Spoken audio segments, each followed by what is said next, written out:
you were unhappy, miserable, unfulfilled, but now that you're gone, I know you had to go. I didn't know you were unfaithful, scandalous, I was a fool to believe we were in love. I didn't know you were unhappy, miserable, unfulfilled, but now that you're gone, I know you had to go. I didn't know you were unfaithful, scandalous, I was a fool to believe we were in love.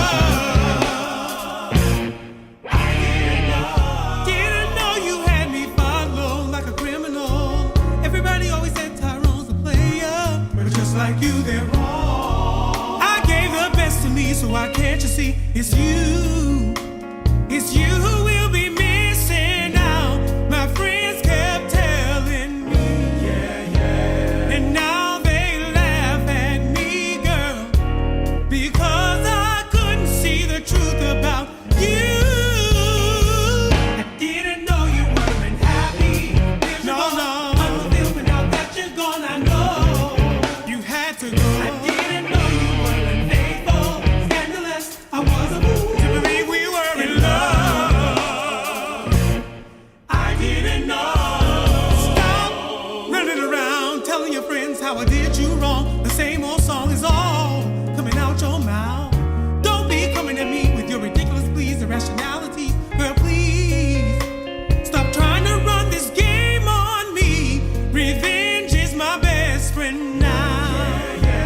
And I just can't see how you're gonna go and try to play a boy for a fool. I didn't know you were unhappy, miserable, unfulfilled, but now that you're gone, I know I had to go. I didn't know you were unfaithful, scandalous, and I was a fool to believe we were in love, true love. I didn't know you were unhappy, miserable, unfulfilled, but now that you're gone, I know you had to go. I didn't know you were unfaithful, and I was a fool to believe we were in love. Check this out. You did me dirty, so why do I miss you? Purposely hurt me, and yet I wanna kiss you. You did me wrong, and yet I still think of you. I hate I love you, I hate that I love you. So you did me dirty, so why do I miss you? Why do I miss you? Hurt me, and yet I wanna kiss you. You did me wrong. You did me wrong. Yes, yet I still think of. I hate I love. I hate I love you. I hate that I love you. The Bible tells the story of how earth was created and the start of humanity. It says that man was created in the image of God, and then after finding that man was lonely, he took a rib from Adam and created Eve. However, it has been suggested that there is a part of the story that was not told in the Bible. The first woman was Lilith, not Eve.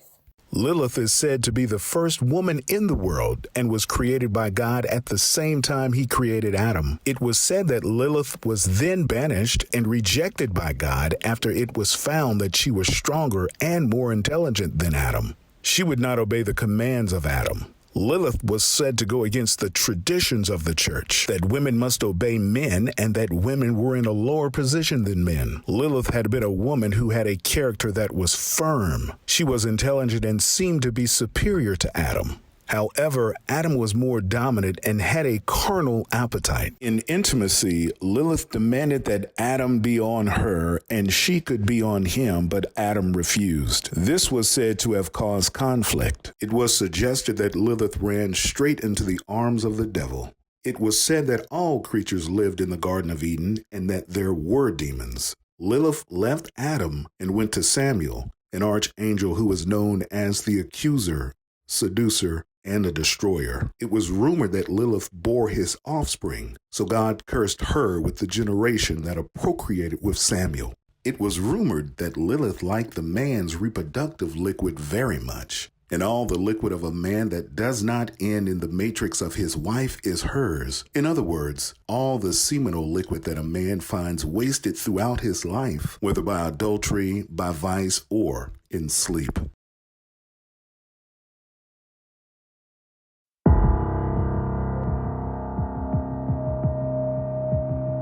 Dumpster diving is the practice of foraging in garbage that has been put out on the street in dumpsters, garbage cans, etc. for discarded items that may still be valuable, useful, or fixable. In relationships, we are looking for treasure in someone else's trash.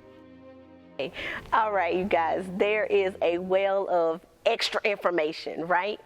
So we know that there's a synopsis that's given. There are many things. There's a synopsis given about Lilith. There's many things that are written. People say that there's missing books, there's missing information. God sculpted Adam, who had a flawless physique and ruggedly handsome features. He was made in God's image. Adam had a godlike personality, perfect, intelligent, emotions, and will. He possessed a brilliant mind, undiminished by sin. He had faultless emotions, including tender and totally unselfish love, the love of God himself. And the Lord fashioned into a woman the rib which he had taken from the man, and he brought her to the man. This was God's creative genius, unblemished grace and beauty, pure loveliness of face and form. Her mind, emotions, and will were unaffected by sin. Eve ended Adam's loneliness and filled his life with happiness. Their home was located in Eden, the perfect place. Eden was a luscious green pasture, blanketed with every beautiful and edible growing things. Side by side, they lived and labored in perfect harmony, sharing a sense of mutual interdependence, enjoying a freedom of communion and communication. They were inseparable. Adam and Eve had the favor of God on their life when they were placed in that garden with their assignments. What happened is the voice of the enemy came in and changed their mindset. How quickly can your mindset be shifted? How quickly can an outside influence change what you believe about your relationship? How quickly can someone else's opinion about your relationship cause you to be derailed or take you off into some far land that you were never meant to go?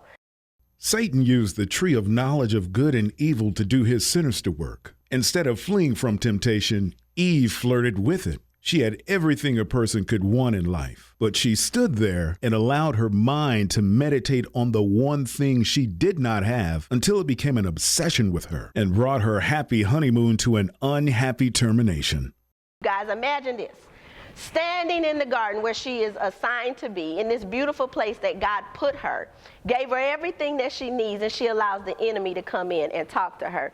How many times has God given you something? How many times has that perfect relationship entered in and you allowed a toxic person, somebody that you have a toxic relationship with, to enter in? Let's talk about it, exes. Ooh, let's talk about ex-boyfriends or ex-girlfriends. Let's talk about ex-husbands or ex-wives. I was like, okay, that'd be fine, because he was always up under me, and, we were trying to get adjusted to each other and everything. And I went ahead and I let him, I was like, go ahead. I didn't want him to think I was this wife that he couldn't do anything or go anywhere. I just wanted him to feel like, he had a little bit of freedom and that I trusted him. However, I trusted him too much because later on, I guess a woman has this intuition when she knows when her husband or her boyfriend or her significant other is doing something that he shouldn't be doing, and you start trying to investigate things, and most of the time you find things. And I started finding numbers of different women, and it was just a lot of cheating and a lot of lying. Early in the marriage, we were not having sex, and I didn't understand why. So I confronted him one day, and he said he had been to the doctor and found out he had gonorrhea. So I said, well, he said, you need to go to the doctor and be checked. And I said, well, how do you know that you didn't get it from me? He says, I know I didn't get it from you. It's a reoccurrence of a previous infection. So that sounded suspicious to me. So I went to the doctor and was tested, and it came back negative. And so I asked the doctor, was it possible to get a case of gonorrhea from a previous infection? He said, it's not likely, depending on how long ago he had it and if he had taken all the medication for it. So I didn't go into details with him. I just accepted what the doctor said, and then I realized that he had not gotten it from a reoccurrence, that he had been creeping. And when he placed them there, he gave both of them assignments. We all know from scripture, from learning, that Adam was placed first and Eve was taken from him. And he called her woman because she was a part of him that had a womb, basically, right? But they were placed there and they each were given roles and each given assignments. And because God gave them their assignments, there was no question about what they were supposed to do. What has happened to us today? Why do we find such an issue, or why do we take such an issue with having an assignment in a relationship? Why do we take exception to what God has said a man should be and a woman should be? Why do we take exception to what the Word has written, but yet we call ourselves Christians and we call ourselves those that are full of faith? The reality is that Adam had an assignment. God gave it to him. Eve had an assignment, and she was called the help suited to meet his needs. What does that mean to us today? It's written. The scripture tells us exactly what we should do. And the thing that we must understand when we're talking about the healing process and we're talking about toxic relationships and how do we eliminate it in the kingdom, how do we eliminate it in society, we have to take responsibility, which was one of the things that we found in scripture that no one was willing to do. Sin is accompanied by disastrous consequences, whether or not we're willing to accept the blame for it. Adam blamed his part of the tragedy on Eve and God. The consequences were almost more than Adam and Eve could bear. For Eve, the pain of childbirth would be a reoccurring reminder of sin. In addition to that, she would experience an insatiable yearning for a husband, a piercing desire for his time, his attention, his affection, and his assurance. Her need would be great. Her sinful husband would seldom be willing to meet it. Adam and Eve, much like many people, found themselves in a predicament, in a position where their relationship started out, it was everything that God intended. It was just as it should be written. And then all of a sudden something enters in. We understand that from scripture and from reading scripture, from learning, that it was sin itself that entered into the earth. What do you think sin brought with it? It brought with it toxicity. It brought with it negativity. It brought with it blame. It brought with it shame. It brought with it pointing of the fingers. It brought with it accusatory accusations, and it brought with it all of the negative things that we see and that we develop in relationships. Why? Because it's in our DNA. It comes from the beginning. It comes from what was written. And we have to understand as individuals that just like Adam and Eve, we start out wonderful. We start out good, but something enters in. Something comes from the outside. Something starts from somewhere else. And just like a cancer, if we don't stop it, it spreads. And we find ourselves dealing with toxic relationships. Toxic relationships is any relationship that is unfavorable to you or yours. The foundations of any relationship, healthy or not, are most commonly established upon mutual admiration and respect, but can, in time, become remarkably unhealthy. Like my parents were in a toxic relationship. I mean, I was young during that time, man. I don't know. Like, I don't recall, What I do remember is I live in a two-parent household, but it's not like I know if it was any harm done in between the two. I don't know. Like, I can't sit here and answer that question. But growing up, looking back on it, like after everybody was dispersed, gone, divorced or whatever, like I seen some things, and if you say that's toxic, then yeah, that was toxic for me to see. Cause even when I think about like love now, like I didn't grow up, with, my mom being in a relationship, seeing my dad, been married 2 times. Like, all I know is a man being with multiple women, but it's like, it's not always with the one you would say you would want to be with, put it like that. So, I mean, if that's all you know and that's all you see, you gon' transition and do the same things you seen your people do. You see what I'm saying? some of the just the back and forth, like, yeah, you know, your mom putting words in your mouth, your dad putting words in your mouth. It's just, yeah, I wouldn't say you put a child through that. That shit was whack. Man, I can say how I felt when that certain person cheated on me, man, and you know, and I thought about all the things that I've done wrong, that I had done wrong, that wasn't right. But when I actually found out that she had cheated on me, you know, it felt like a dagger to my heart, man. You know, actually, at the time when I found out, I was incarcerated, and I went to the phone. I made a phone call because I had been hearing some things, and when I called, you know, she confirmed it. You know, she asked just that she didn't want to talk to me no more, leave her alone, and she wasn't returning none of my letters. How really I felt like things was not right then, but it just felt like a dagger in my heart, man. You know, just felt like, you know, how could she do that to me? Toxic relationships. When the relationship between two people is toxic and dangerous, they are slowly destroying each other, but they don't even see it. They are unhealthy for each other, blinded by their romance. A kind of abusive relationship. A toxic relationship is poisonous to the individuals emotionally and spiritually. I would have to say the verbal abuse was getting more direct. Before, it was more indirect. You can imagine going to places and the person you with compliment how beautiful another woman is. Or you'd watch a movie and they would compliment, you know, how they look. Or they would compare you to previous relationships. So it was like, oh, okay.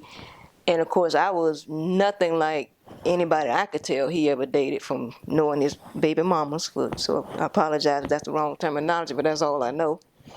I was nothing like the ones he knew as baby mamas. I was way different. I knew nothing about street life, thug life. None of that made any sense to me. None at all. So to me, it was the verbal abuse became more direct. The name calling, the silent treatment. Or as I advanced in my career, I knew I could never tell him that I got a promotion or I got an escalation.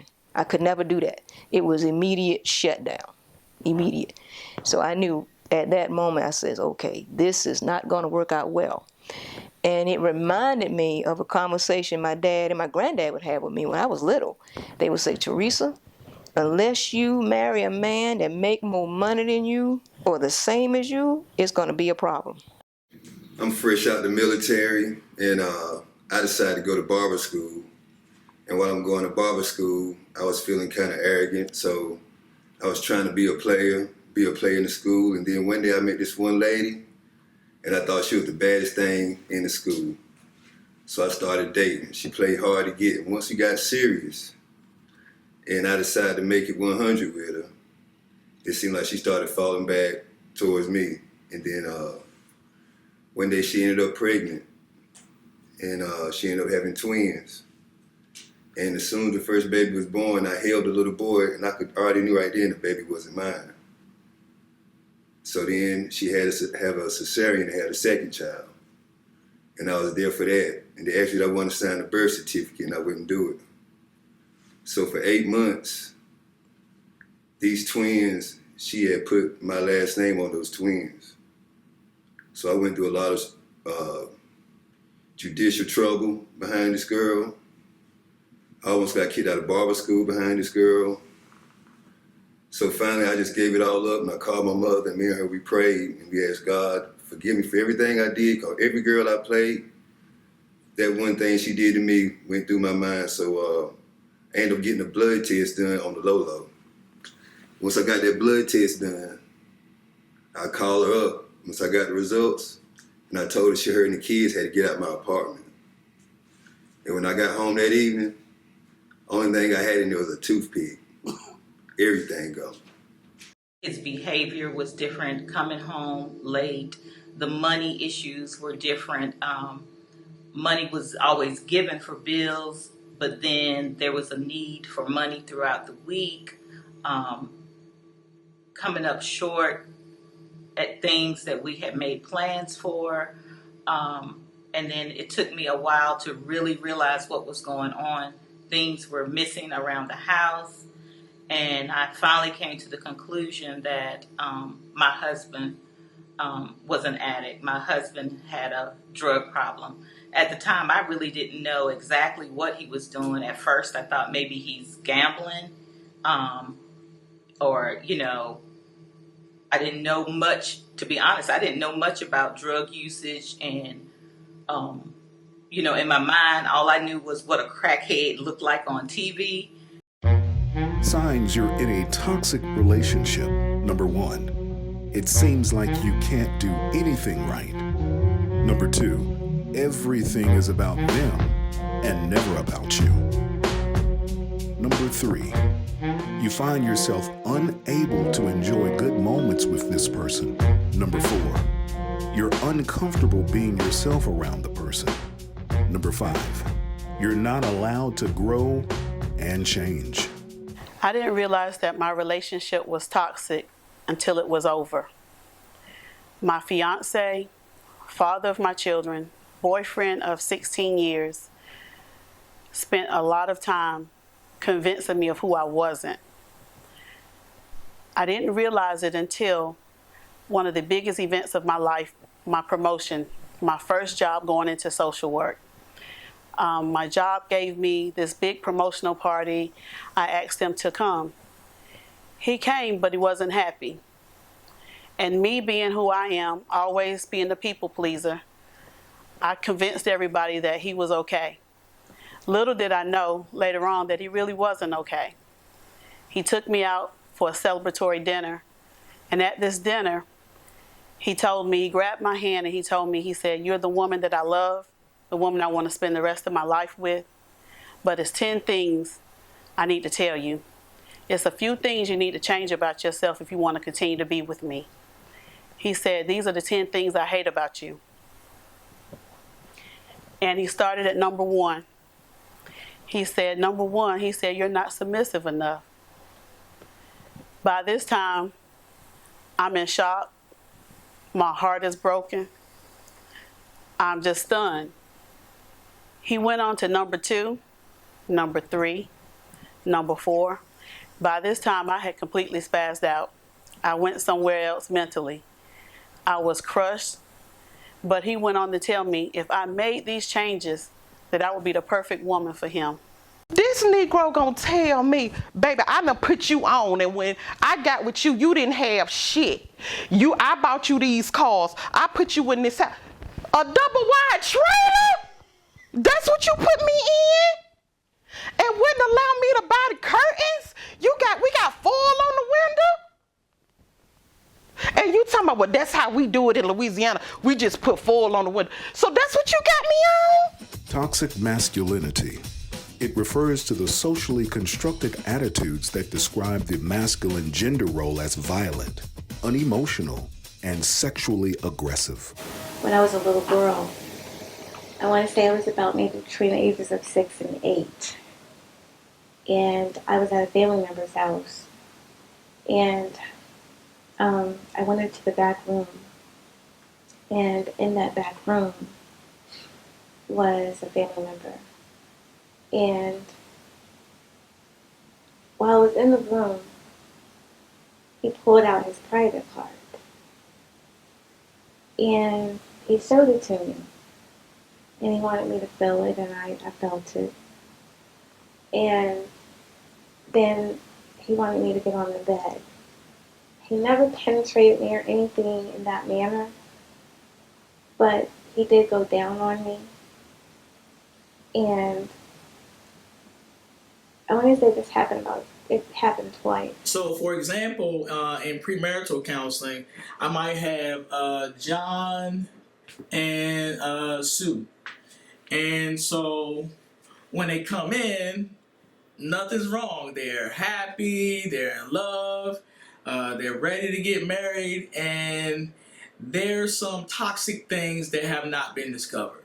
So as we have talked and we've done a clinical assessment, I've assessed that maybe Sue was raped.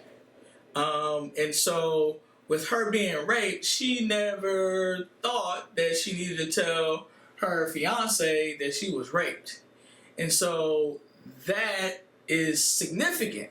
Why? Because being raped can cause some toxic behavior. Not saying it will, but it can. These are the things that we definitely need to know from the onset of premarital. Now, John grew up in a home where it was domestic violence. So domestic violence, he witnessed it. So when he witnessed his dad hitting his mom, that is his instructions, potentially, of how to be a husband, as well as it can be how to be a father, too. So with that level of violence, a lot of research will tell you is that if I grew up in this type of household, it's a big chance that I might be a perpetrator. Toxic masculinity is used in psychology to refer to certain norms of masculine behavior that are associated with harm to society and to men themselves. How she should be careful about how she treat men. I told her to never get physical or hit a man because chances are the man will retaliate and hit her. Traditional stereotypes of men as socially dominant, along with related traits such as misogyny and homophobia, can be considered toxic due to the promotion of violence, including sexual assault and domestic violence. For example, bullying. I had my daughter at the age of 16, and that was when our relationship really started to change. I noticed that he became more and more distant, and I started seeing him less and less. And when I did see him, we seemed to be fighting more. And I got scared because I didn't know what I was going to do at 16 with a baby. So when he came home and I asked him where he'd been, I don't know if he'd been drinking or what, but he got really upset with me. And he dragged me out of bed.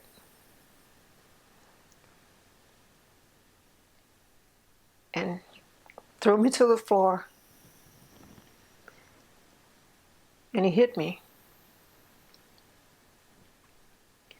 And my baby was in the next room asleep. Men who adhere to traditional masculine cultural norms such as risk-taking, violence, dominance, primacy to win, and pursuit of social status tend to be more likely to experience psychological problems such as depression, stress, body image problems, substance abuse, and poor social functioning. I'm asleep and I'm being awakened to being thrown across the room. Like literally just snatched out of bed and thrown across the room.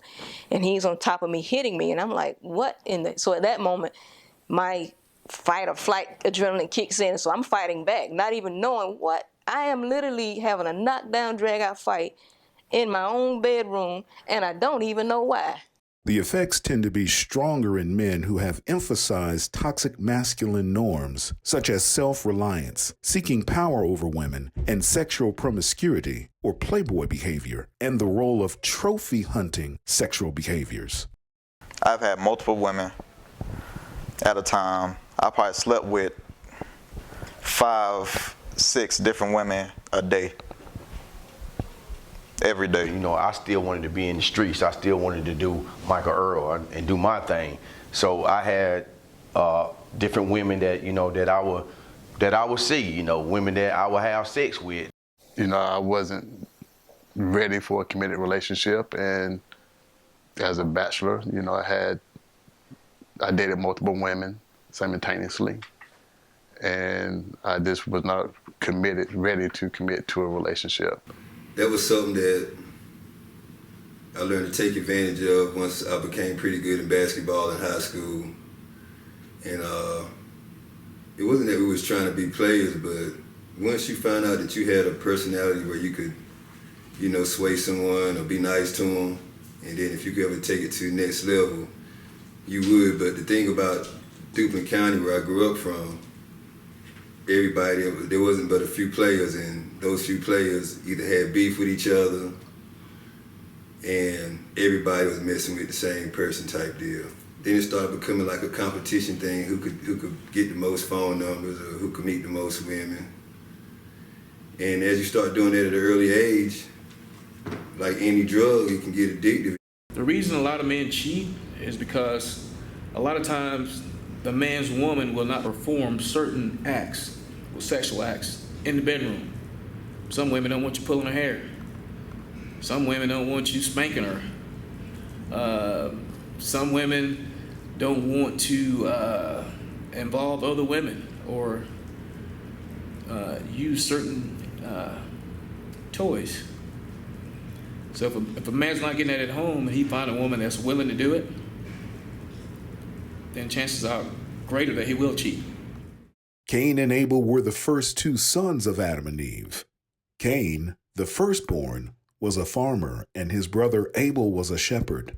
The preparation of this story is the offering. And Cain is asked for an offering, so he gives some vegetation, he gives some yield. But Abel makes the righteous decision to give the fatty part of the calf. He's giving God the best that he has. So therefore, the story teaches us that God favors Abel's offering.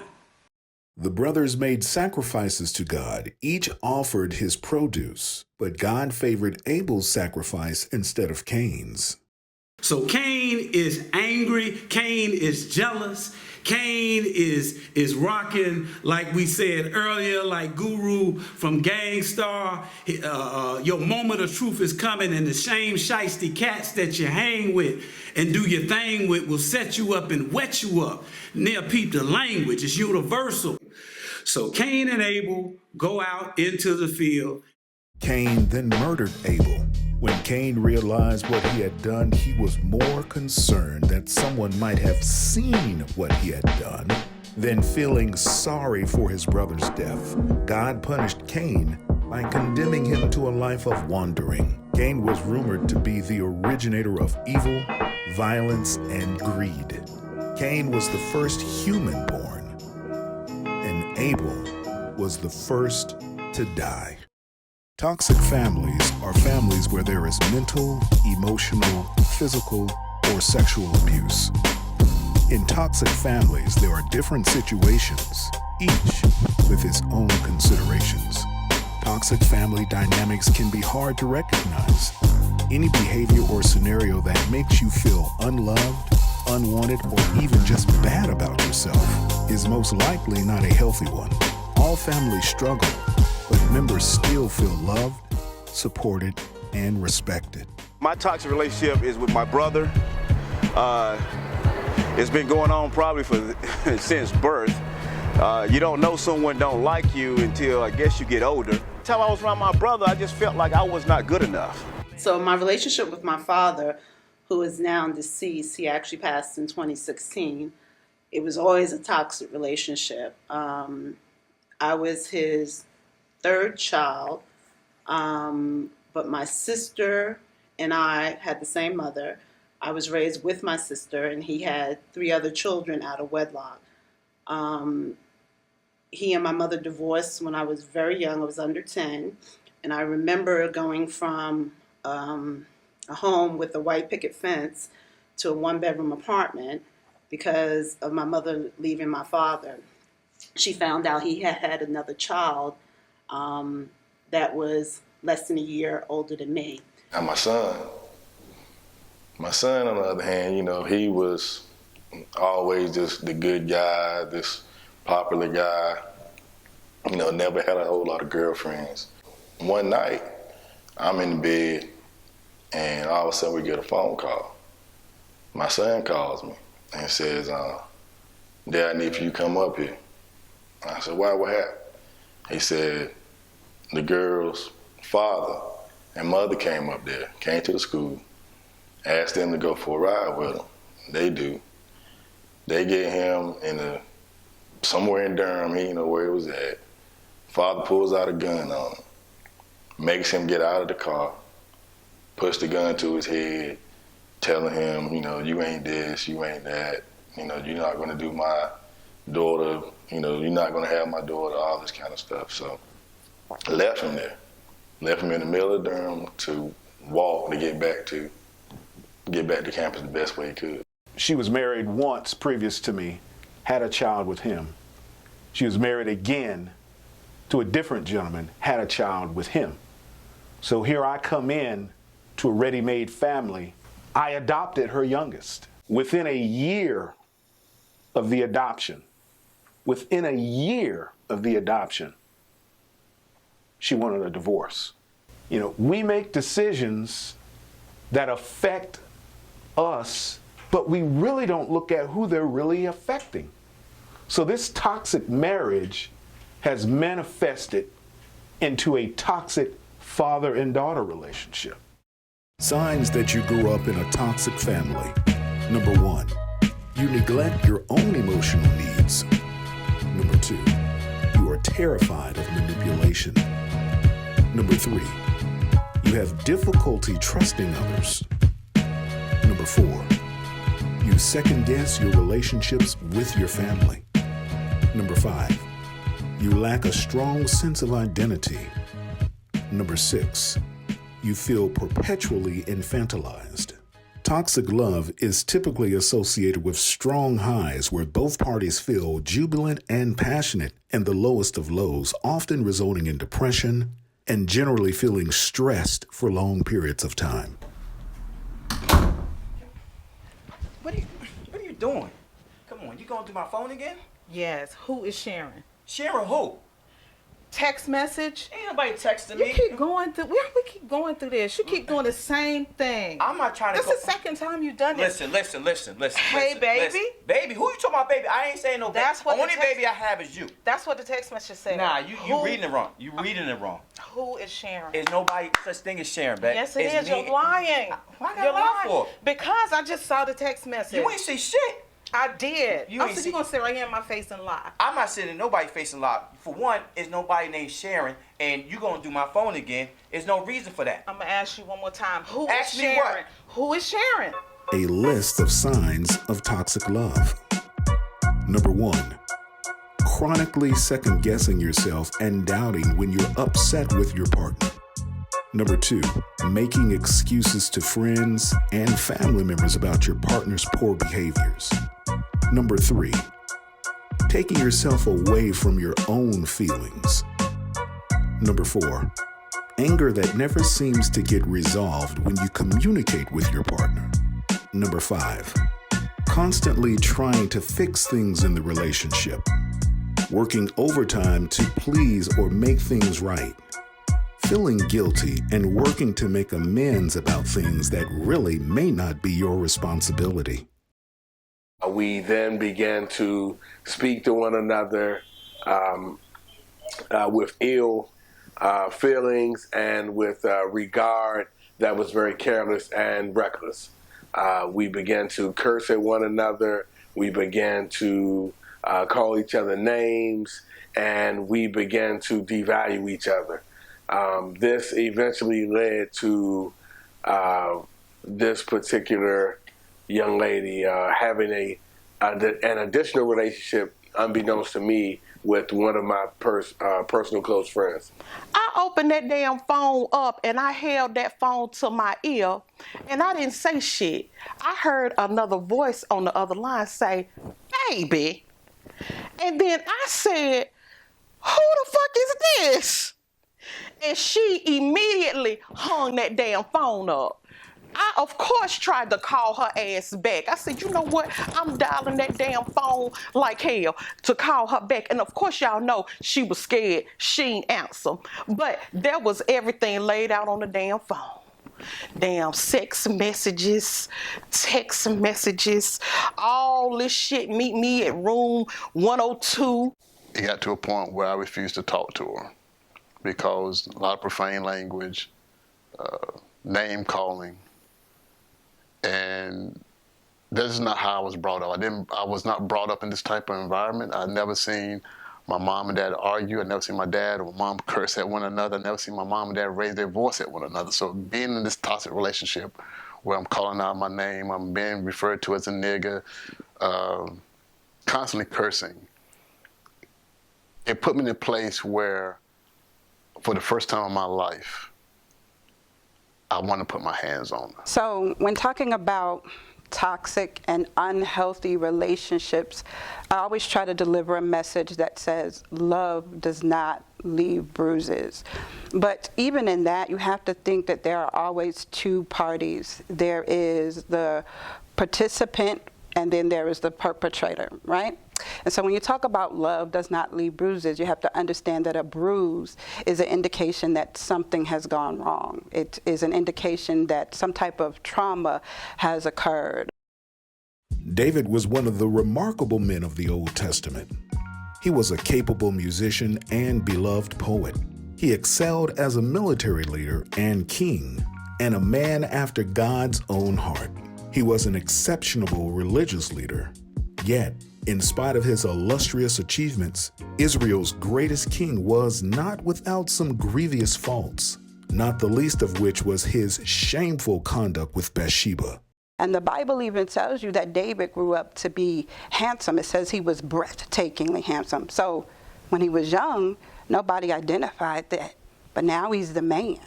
Now he's the king. David, who remained in Jerusalem, arose one evening from his bed and saw from the rooftop of his palace the beautiful Bathsheba, wife of Uriah, the Hittite, bathing. Inflamed with passion, the king sent for the immodest temptress, and with her committed adultery. His father, right, was messed up. That is his most important relationship. That's where he gets his identity. That's where he learns how to be a man. That's where he learns, you know what I mean, how this man thing is supposed to happen. When David was informed of Bathsheba's pregnancy, he was determined to conceal the sin. David summoned Uriah from the battlefield under the presumption that, while on furlough, Uriah would visit his wife, and thus, when Bathsheba's child was born, it would appear to be the offspring of Uriah. Uriah, however, being the patriotic warrior that he was, refused to indulge in the matrimonial pleasure, so as long as his comrades in arms were in battle. Frustrated, David then sought to intoxicate the soldier to break down his resistance, that he might go down to his wife and so cover the illegitimate conception. And it's easy to blame it on Bathsheba. That's what we do. We blame the victim. But he was the king. Women are drawn to money, power, and prestige. Was she really going to say no? David did everything he had to do to clean it up. In true desperate measure, King David sent Uriah back to the battlefront. King David ordered the troops to withdraw from him that he might be slain. Thus did the courageous warrior die, never knowing his wife's infidelity with the king of Israel. When Bathsheba heard of Uriah's death, she went through a period of grief. Afterward, she became King David's wife and had his son. But the problem was there was a glitch in the system. Something was missing in its foundation. It's just like building a house. You cannot build a house on a cracked foundation. If you attempt to build that structure on a foundation that's cracked, it will not properly sustain the weight of whatever it is that you pour on top of it. So that's why David was running after all these women. He had all these wives. That's why David had this issue with Bathsheba.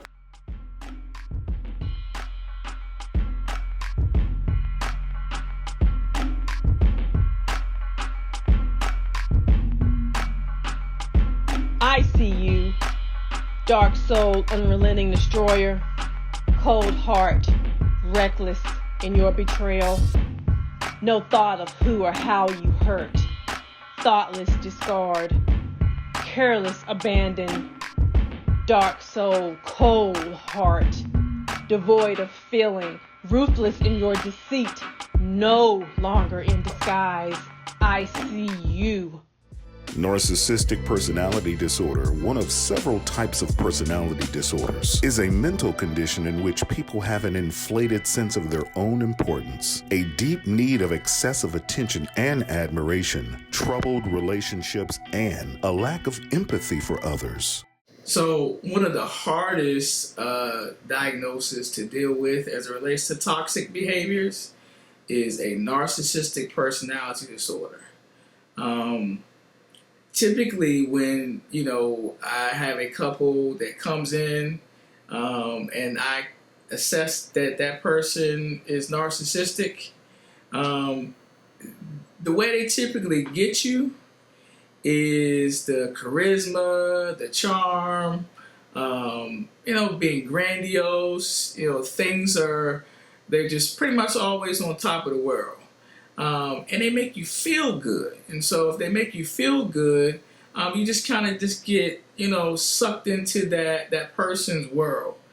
Narcissists are some of the most, I think, dangerous and harmful people out there because they leave this trail of brokenness and damage behind for other people to clean up. 11 signs you are dating a narcissist. Number 1, they are charming as fuck at first. Number 2, they hog the conversation, talking about how great they are. And they like to make everything revolve around them, even if the topic is not about them. Number 3, they feed off your compliments. Number 4, they lack empathy. Number 5, they don't have any or many long-term friends. Number 6, they pick on you constantly. Number 7, they gaslight you.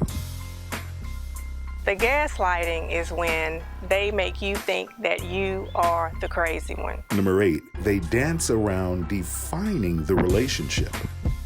Number 9, they think they're right about everything and never apologize. Number 10, they panic when you try to break up with them. Hey, why aren't we together? And she tells me, we been broke up. Can you imagine being in a relationship where you think you're in a relationship, but the other person has already moved on from you? I found myself begging, stay with me. Number 11, and when you show them you're really done, they lash out. A toxic relationship is a relationship characterized by behaviors on the part of the toxic partner that is emotionally and not infrequently physically damaging to their partner. Because the sex was horrible. It was horrible. He had a nice package, don't get me wrong, and it's pretty. But his sexual skills were horrible. And in the 20 years, I can't think of a time where, wow, that was good. It made you tired. It definitely made you tired. But was it fulfilling? No. Was it satisfying? No. You sort of just going through the motion. It was almost like it was emotionless. Passion, intermittent. It wasn't consistent. So for him to withhold sex was like, good, I get a break. But at the same time, you knew, okay, who is it now? So you're either hot or you're cold. It can be painful, very painful. At times, it can be completely different, perverted. You're like, I say, who? I say, all right, who is this now? Also, you will start noticing the smell is different. The feel is different. Whenever there's another woman, you could tell. A toxic relationship is characterized by insecurity, dominance, and control. Introducing the toxic specimen. Number 1, the narcissist makes everything about them, manipulates you to serve their needs. Extremely charming and intoxicating. I'm the toxic one. I date women, or I've dated women that I've known that can't have children. And that is my biggest thing. I've broken up with good women. I know they were wifey material. I know I should have married them. It's all about self. They will make you feel like they are the best thing that ever happened to you. And your job is to elevate them and make them feel good. The manipulator, they spend most of their time trying to sway your opinion to agree with them. They will always constantly tell you that they have a better way of doing things, their idea is better than yours, and you should try their idea first. Number 2, the heart collector, considers having multiple partners a cool trait, emotionally unavailable, lacks empathy. You do things that your head is telling you different from what your heart is telling you. I felt that all my life I've been, for lack of a better phrase, Captain Save-A-Ho. Do I do these things that I do? Then I think back to when my dad used to tell me stories. My father used to tell me these stories, different women he used to sleep around with, different women he used to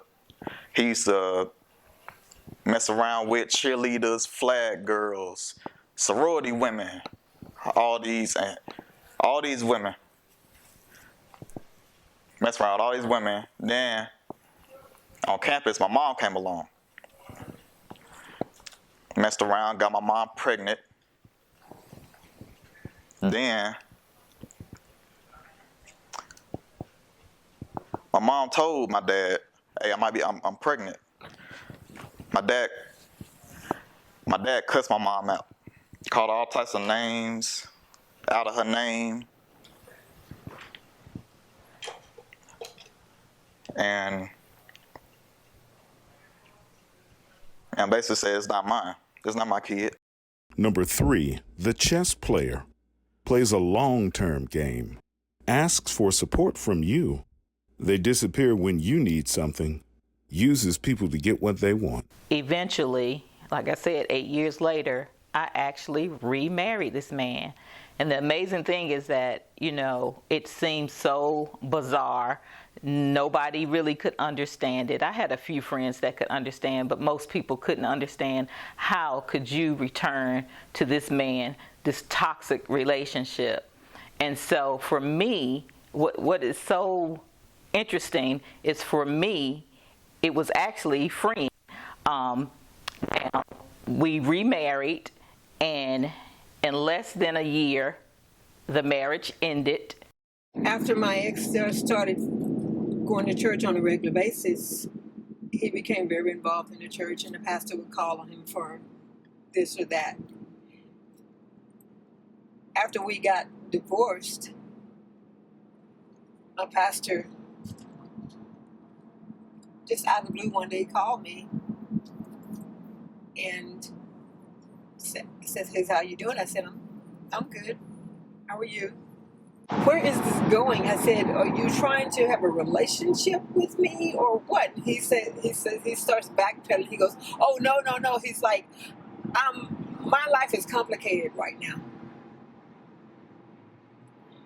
So I said, "Well, I think it's best that you don't call me again." I was telling my girlfriend this story, who she seems to know a lot about him, and she starts telling me about all these women in the church that he apparently has had a relationship with. And mind you, he has been married and divorced 4 times. So I feel like if I had not put a stop to it, he would have been another man trying to prey on me like my ex. Number 4, the two-faced reaper, acts a certain way in front of you, says toxic things about you when you're not around. It's unbelievable how a person can actually be Dr. Jekyll and Mr. Hyde. You have no idea when it's coming or how it's coming. It just happens.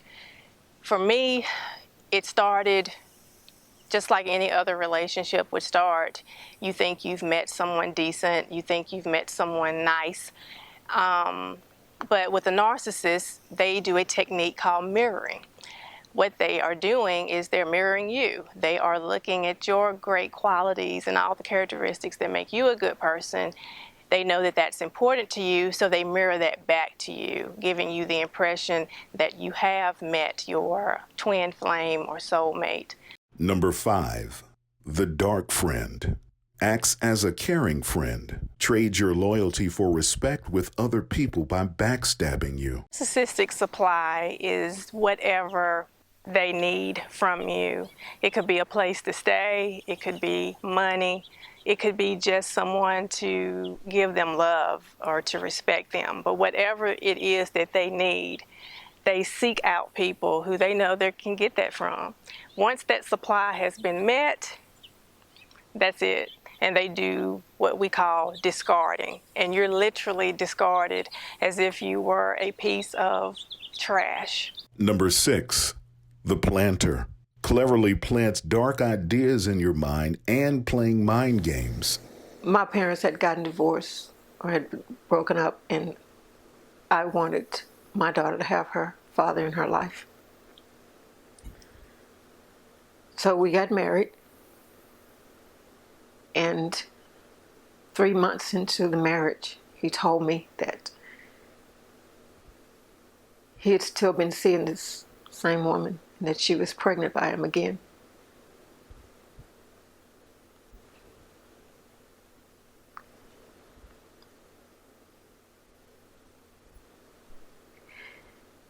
And not long after that, I found that I was pregnant again. And I told him, and he told me he didn't want to have a baby with me. And if I wanted to have a baby, I had to get out of the marriage. So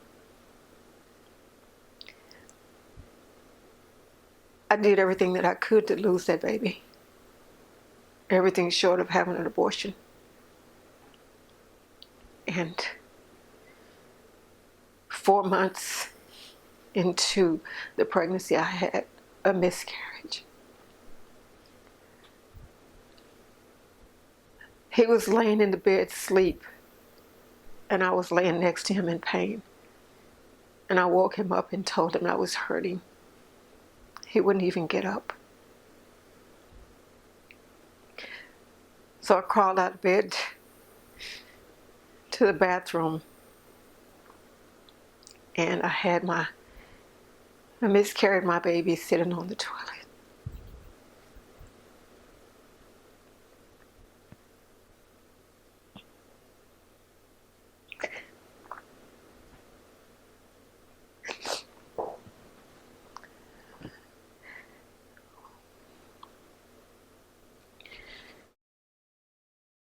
Dumpster diving. What does your dumpster look like? Are you consistently diving into garbage, constantly fighting with all your might, while trying to hold on to toxic relationships and people that serve no purpose and value in your life? This trash comes with an odor. The stench draws flies and maggots. The maggots eventually will eat away at your heart and your soul, and you will rot and decay. What choice will you make today? Full of waste, nasty, disgusting, stinking trash bags must disappear. Allow the healing to break through for you. It's a new rebirth of self-freedom that would allow you to manage your waste. As honest awareness of oneself and acceptance of that truth is the first step toward change, for you can't change what you don't know or don't acknowledge.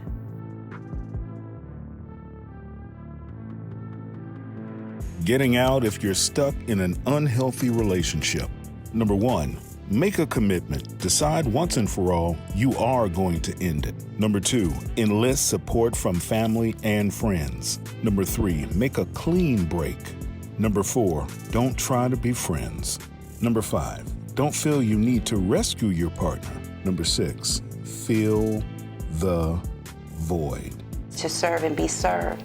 But in order for that to happen, you must serve yourself first, because you cannot impact someone else's life if your life is in shambles. And most of the time it comes from learned behavior or others who have inspired you to make decisions that you now realize are not the ones you're wanting to make.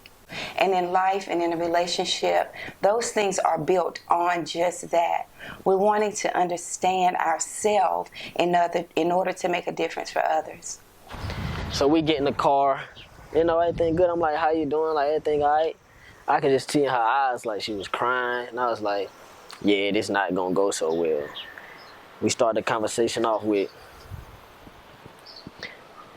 I really love you and I wish the best for you, but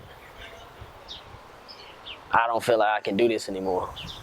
And me, I was feeling the same way, but I don't feel like I was man enough to actually, you know, tell her that, because I felt like I was gonna lose my everything.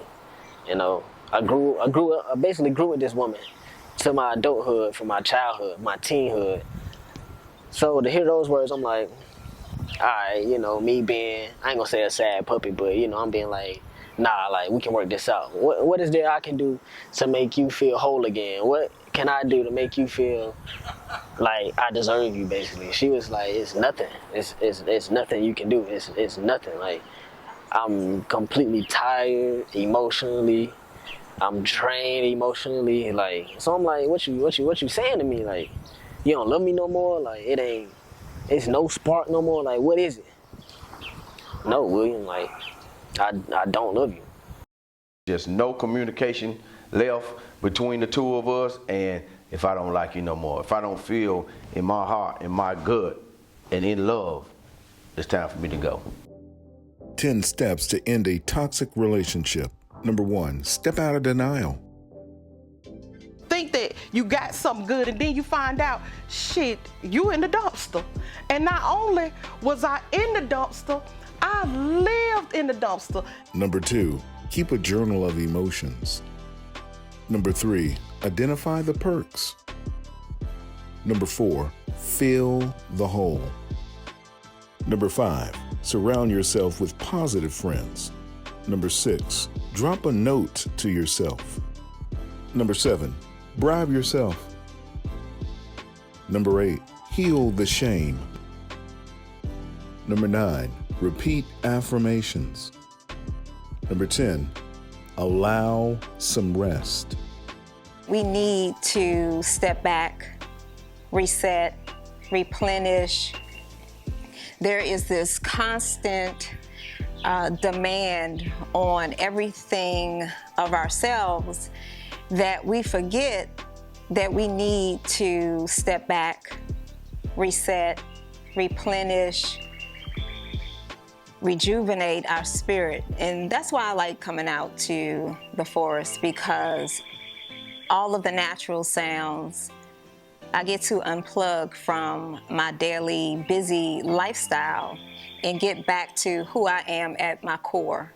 Cognitive dissonance is the psychological theory that describes the discomfort that results from holding 2 or more opposing beliefs, and you likely experience it when rationalizing. Cognitive dissonance can result when you and your husband or wife have different views, attitudes, or behaviors. Understand the cognitive distortions. If they're irrational thoughts, that means I can't have a rational conversation with an irrational person.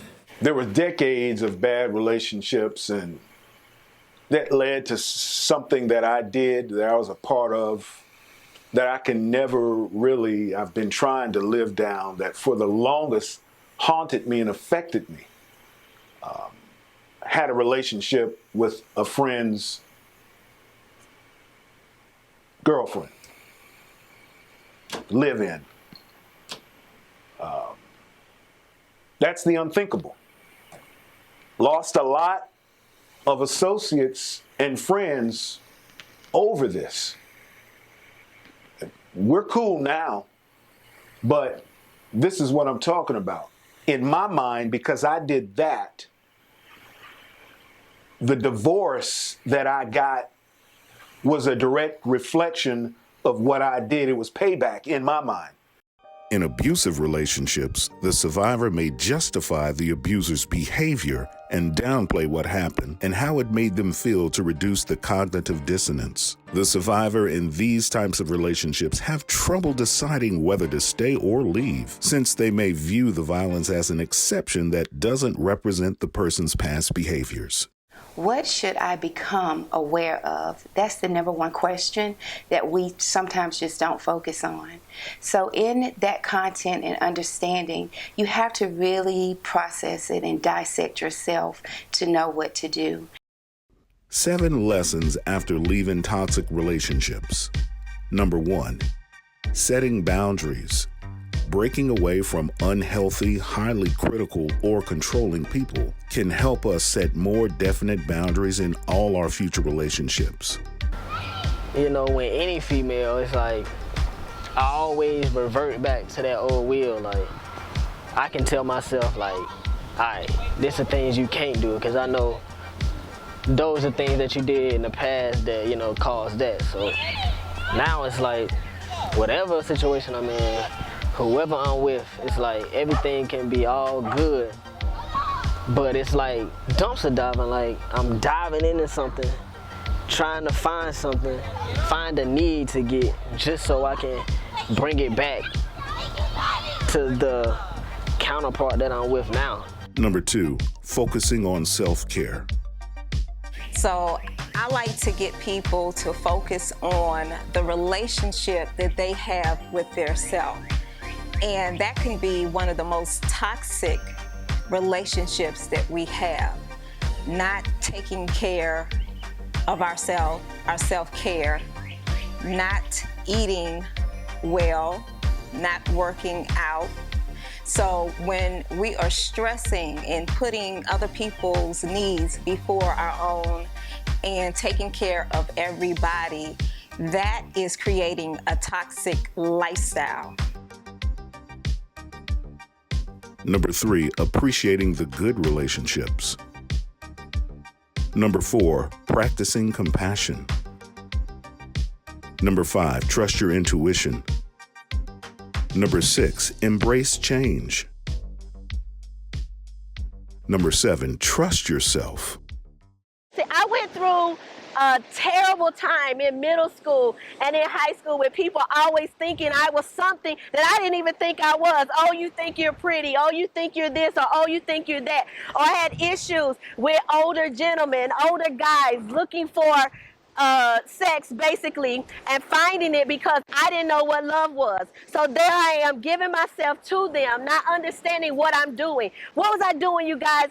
Diving into a deep, deep, dark hole, pulling all of this negativity into my life, looking for understanding, looking for love, trying to find the truth.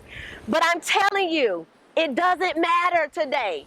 None of it matters once you've sought your healing, once you've done the work, once you've gone through the process, once you've fought for what you know and what you believe. None of it matters, because healing is for everybody. Positive lifestyles are for everybody. Health is for everybody. All it takes is a little dedication and some work from you. God has it for you. Go out there and get it. Be bold about it. Find your truth. Live it. Never lie about it. Show it to others, because it's through our testimonies that others overcome. Dear woman, I apologize how I treated you from the beginning of time, how I manipulated you throughout the years, lying in your ears, causing those forever tears, having sex with you without the love, abandon the family after the support order from the judge. 1 woman, 2 woman, 3 woman. This is how I was taught to be a man. Toxic masculinity, false sense of self, saving the same woman from her repeated past, looking for love in the trash. Please forgive me for the original sin. I wish I had the opportunity to do this dumpster diving all over again.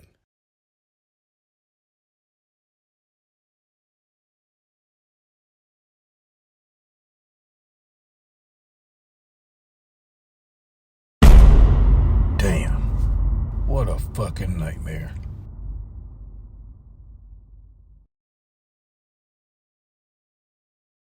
I didn't know you were unhappy, miserable, unfulfilled, but now that you're gone, I know you had to go. I didn't know you were unfaithful, scandalous, I was a fool, can't believe we were in love.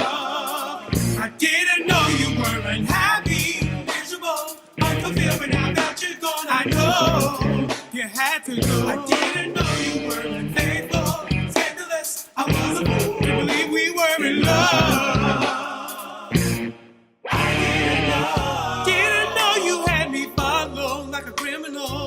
Everybody always said Tyrone's a player, but just like you, they're wrong. I gave the best to me, so why can't you see it's you?